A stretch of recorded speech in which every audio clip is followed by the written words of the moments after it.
Okay, so I almost was going to count in the other direction, but I think I'm going to not do that and spare you guys that.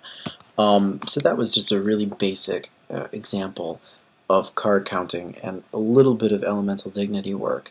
Um, if I were to pull another set for an example, we have a man over here, actually, the Knight of Cups, which is pretty cool. Actually, we have another knight also around that area too, the Knight of Wands.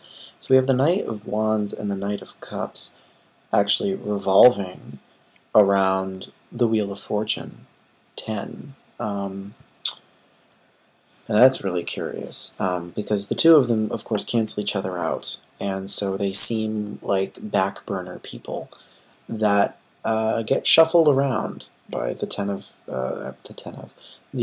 the Wheel of Fortune. It's almost like just cycling them in and out. Almost, I don't know, it's sort of playful, and yeah, I almost see them like on a carousel or something. But not really obviously so. I think it was probably more accidental that both of them showed up. The fact that the Wheel of Fortune is there, or seemingly accidental that they both popped up. But that's just another example of dignities. Another one, I could pick the devil down here, because the devil, that sense of selfishness, I think, is relevant, or seeming selfishness. The devil is surrounded by the Four of Cups and the Ten of Cups, so that definitely expresses to me a sort of boredom with the way things are, and a determination to go it your own way no matter what, and being willing to forsake relationships with others necessarily. Now, another card that I might want to talk about is the Moon, number 18 here. This is surrounded by the Knight of Wands and the Prince of Swords. Now, this is interesting too, because the Prince of Swords we saw was someone that she perhaps had a conflict with. And I don't... yeah, I'm starting to get this sense that it was someone who might have been even abusive, because it's just the sense I get, because lust seems to speak of a passionate relationship, but yet he's a very tricky person. He can be very dangerous, especially when heated like this. And I think that the Princess of Swords is someone who really has to watch herself and is on guard a lot. And yet, both of them are almost mad for each other. So I think that's pretty curious. But for the Moon here, this sense of confusion and illusion, we have the two men around that situation. We have the Prince of Swords again and the Knight of Wands. Both of these are very excited people, and both are pretty ruthless, actually. Both of them are goal setters and not afraid to achieve those goals. The Prince does it with a little more consistency and a little more focus, but they're both equally dangerous in different ways. And the fact that they're hubbed around the Moon doesn't like the Knight of Wands, and if it had to choose between the two of them, it would choose between this one. So this energy, the energy of the Prince, is really feeding this. But he, because it's a bridge triad, because we end up balancing them all out relatively, he also contributes to it too. So there's a sense of doubt that comes from the relationship between these two men. Either they're contributing to her sense of fear, but there's definitely fear surrounding them. And if we pair from her, just to sort of get her perspective on the moon, we see that it's paired with the devil, actually. So these two are paired for her, the moon and the devil. And that can that speaks of madness to me, frankly. A lot of worry, probably a lot of almost addiction, I think, which is, I don't know. For her relationship with the Prince of Swords, she has the Four of Cups, which means she, at some point, she didn't really, wasn't all that into him. This is interesting, actually. I do want to pair from her. Technically, what we should do is we should pair from the ends in, but I think I'd like to pair from her. I'm curious. She, again, is surrounded by the Princess of Wands and the Seven of Discs, and those two energies together speak of forays into disaster, trying new things and not getting very far with them, adventures that default. Then she has the Seven of Swords with the Princess of Swords. So either this seems like negative voices around her telling her that it's pointless, excuse me, or either speaking poorly about her. I don't know, not feeling like she has the skills to really adapt to this situation. Either she doesn't have the language skills, or there's something tricky about that she doesn't really feel she has the confidence to deal with. She has lust and the Ten of Discs. So there's a combination of passion and money, which is also interesting. And so perhaps because she didn't feel suited to do certain jobs that might have required more skill, perhaps she relied on more, shall I say, shady tactics in order to acquire money out of desperation.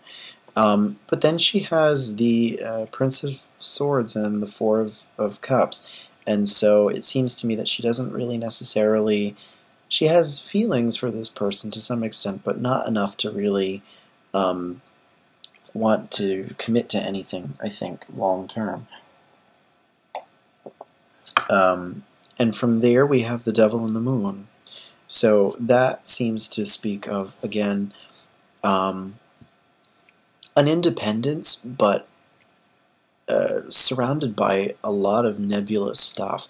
I think feeling like she was still an independent person, and maybe having difficulties dealing with the fact that she had to rely on other men for financial support so much. I can only imagine how difficult that must be, or have been.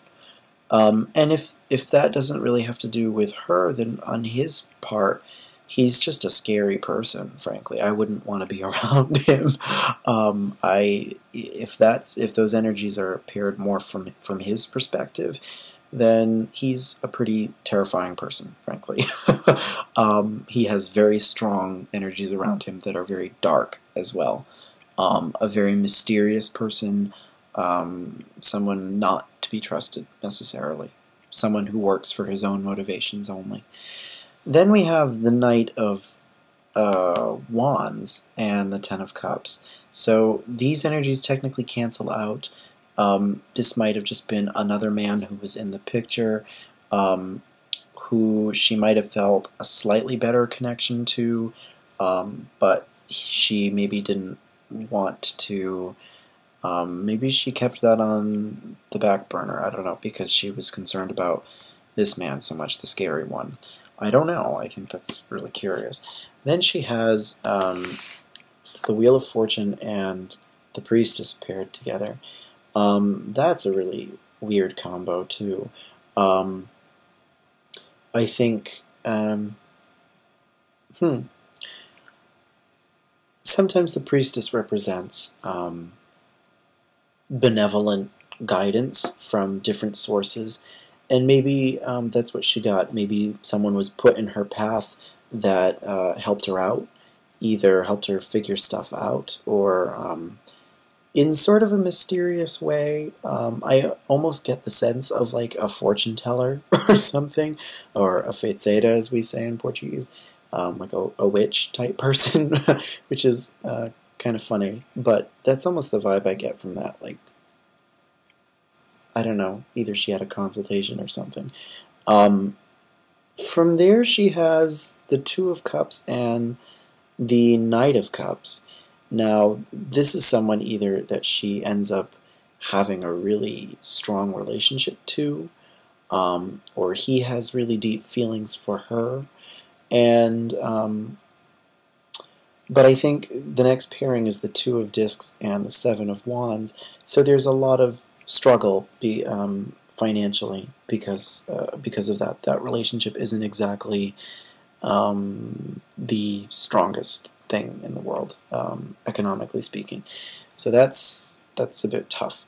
And lastly, her last card is the Ace of Cups.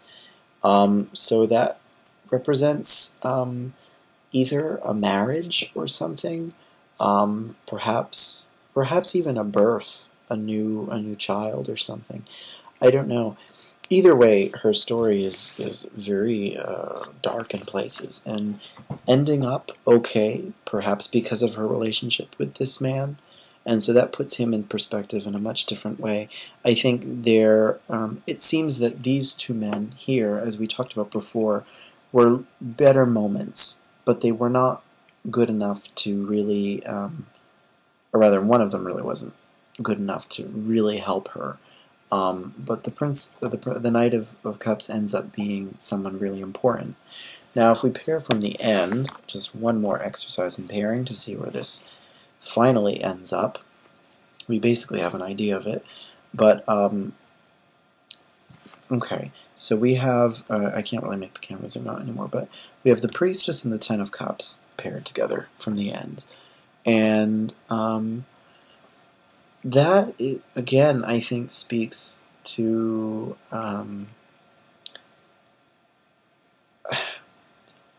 intuitive desires for home. I don't know, I think the Priestess, I think, tends to represent pulls inside of us, sort of like the tides, these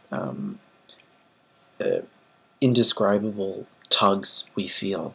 When you have a gut feeling about something, it feels right. And being paired with her Ten of Cups as it is, there's a yearning for community there. Now the Devil and the Two of Cups are paired. So this is someone who also at the same time perhaps either has a healthy sex life, or is very bent on finding a relationship of some kind, or I don't really know. I mean, she was married, which is the weird thing, and so that's really odd. But either way, there's a weird pairing of independence with the Devil and partnership with love. So either way, those are energies that don't really get along very well. Then we have, even though they're water and earth, then we have the Four of Cups here and the Seven of Wands here. Those energies cancel each other out. They're not strong. But perhaps there's frustration in that in that search for a relationship, or the relationship she's in, because of her need for independence. It's difficult. It's frustrating in a small way, not really enough to change anything. But then she has the Ten of Discs with the Ace of Cups. So again, there's an emotional relationship to money. Before we had it related to lust from her perspective, and now paired with the Ace of Cups, it sort of reiterates that idea of looking to other men for monetary support in some way. Then we have the Seven of Swords and the Two of Discs.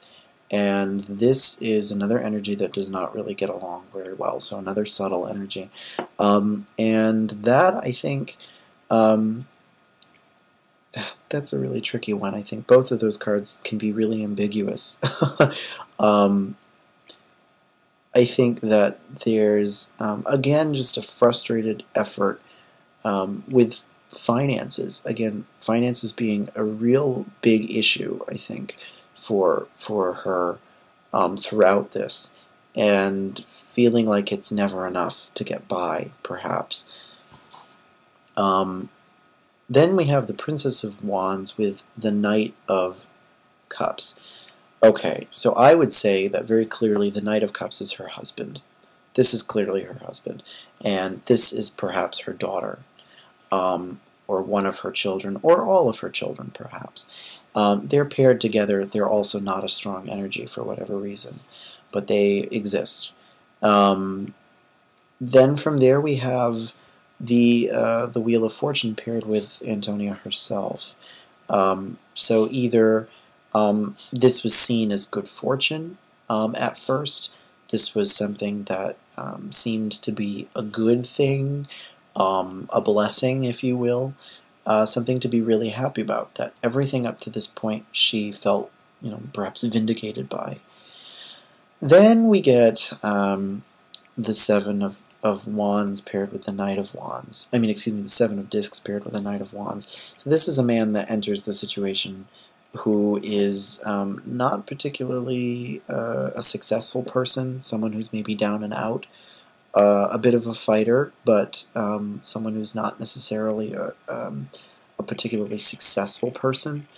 And then we have the Princess of Swords and the Moon. So again, there's a lot of fear, perhaps arising from a certain individual. It's really interesting. I'm wondering now if this person, the Knight of Wands and the Prince of Swords, are the same person. Because if you remember, I mentioned before, they both share a very similar energy to each other. So I wouldn't be surprised if they're trying to represent the same person, and what is separating them is the moon. So whatever they're doing, they're creating an aura of ickiness and mystery and confusion here that is that's sort of dangerous given their nature. And the ultimate result is lust and the Prince of Swords. I'm starting to think that she had an affair. I think that's probably what happened. And the affair was probably risky. Either it was risky, obviously it was risky socially, and for her actual relationship, but it was, I think he was a dangerous person. He was probably very hot-headed, and yeah, I think either she might have even lied to him that she was married. The Princess of Swords can be tricky herself, and I do sense that the Princess of Swords is Miss Antonia. But I think that Antonia felt that she could handle it by herself. All that sense of independence that we saw before, she was a very strong person, and I think she was used to using either her looks, her charm, to get by, and I think that she felt this was sort of no different, that she was just enjoying herself. But that may have been her ultimate reason for leaving. Maybe that, it might have been even her husband who sent her off. Maybe the man was American, that she had this affair with. Maybe he wanted to get her as far away from him as possible.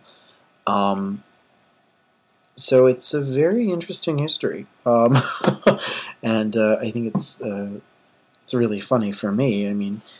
Having this sort of figure in my colorful figure, if you will, in my family's history, and technically, living in me as well, for better or worse. So, anywho, so I hope you enjoyed this rather lengthy video. Thank you for indulging my curiosity, and I hope you found this video helpful in any way, shape, or form. Again, I am always taking reading requests. However, please note that I do charge. I unfortunately cannot run this as a charity, as much as I would like to, honestly. It unfortunately does not work that way. Sorry. So please take a visit to my blog, the address of which you can find on my channel on the left portion. And you may request a reading there, and I hope you do.